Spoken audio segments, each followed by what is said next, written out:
I'm Rick Kaler. Thanks for joining me. Well, for seniors, arranging to entrust financial affairs to someone else is an important part of preparing for old age. Once you've chosen a surrogate and dealt with some of the details laid out in last week's video, one question remains. How will the transition occur? Here are some suggestions based on the work of Carolyn McClanahan, an MD who turned CFP. First, simplify. A good first step is to simplify your finances. For example, consolidate checking, savings, and retirement accounts.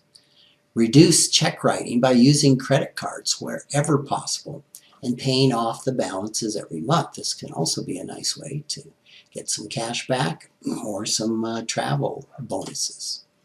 Reduce credit cards to 3. 1 to use in public, 1 only for automatic bill paying, and 1 for other online purchases. Not only does this simplify record keeping, but it minimizes the disruption when one is stolen. And believe me, it happens. It's happened to me many, many, many times. It feels like it happens almost quarterly.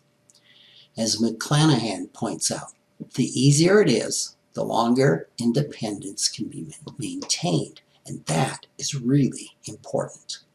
Number 2, inform.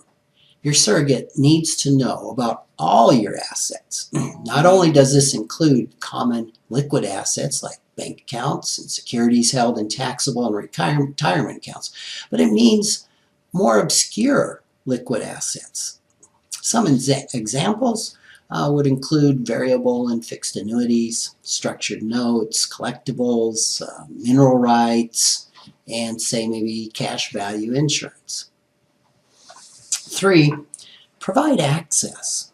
It's helpful to have the person who will take control of your finances begin by periodically monitoring your accounts.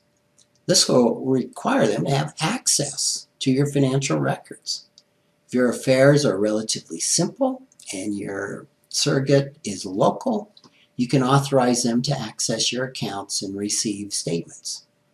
Another good way to share information, especially if your surrogate lives at a distance, is through a secure online access site where you can share relevant and up-to-date information. Almost every financial planner offers a client portal, and so do popular sites like Dropbox and ShareFile. Number 4, observe. McClanahan recommends that your surrogate start with just observing the monthly financial activities. This can be receiving duplicates of bills or periodically logging into investment sites. Alerts could be set on various accounts if spending exceeds a certain limit.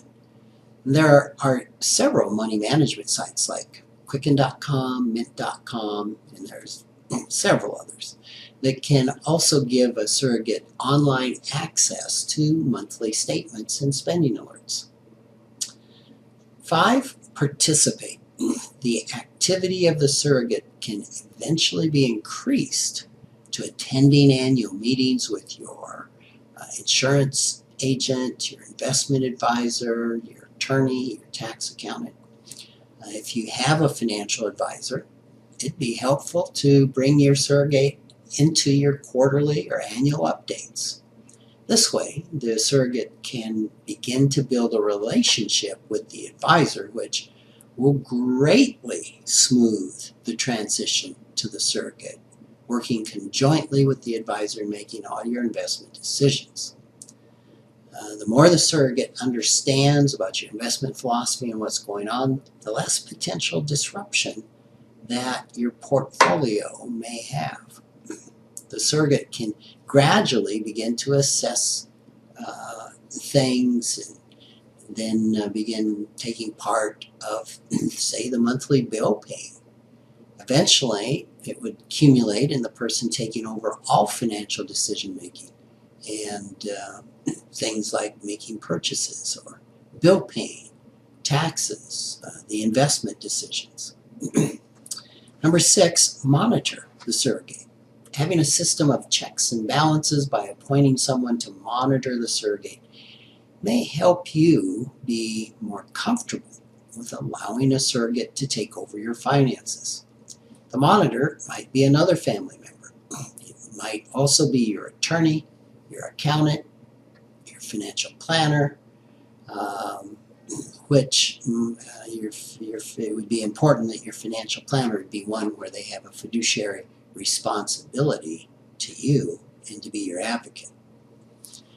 Planning for the transition of our financial caretaking is one more aspect of preparing for old age that we're reluctant to even think about.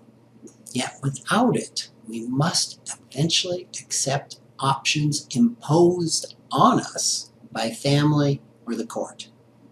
This planning is crucial in order to take care of yourself and your finances in the ways that you choose, in the ways that are going to benefit you the most.